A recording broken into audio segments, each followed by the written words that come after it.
পরিস্থিতি কখনো এটা ভালো থাকে, আবার কখনো মন্দ হয়ে যায়।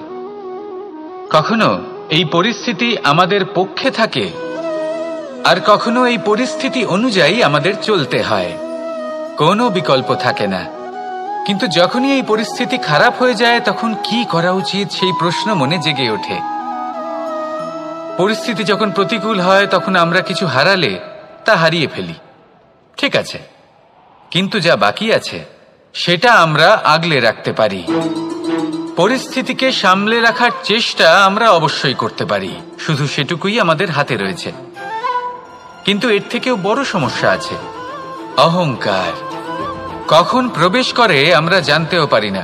এই অহংকার আপনাকে বুঝতেও দেবে না যে আপনি সত্যি কিছু হারিয়েছেন। আপনার কিছুই যাবে আসবে না। দেখতে গেলে আকাশের সূর্য নিজের প্রকাশ হারিয়ে ফেলে যখন অন্ধকার ঘনিয়ে আসে। তাহলে আমরা কে হই? ওনার সামনে তো কিছুই নই। এই অহংকার আমাদের দমন করতেই হবে।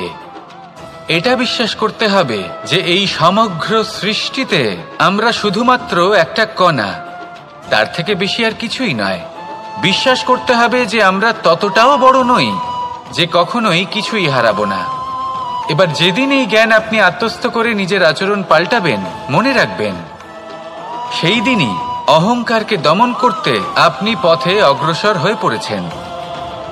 এই অহংকারকে দমন করুন আর আমার সাথে ভালোবেসে বলুন, রাধা রাধা।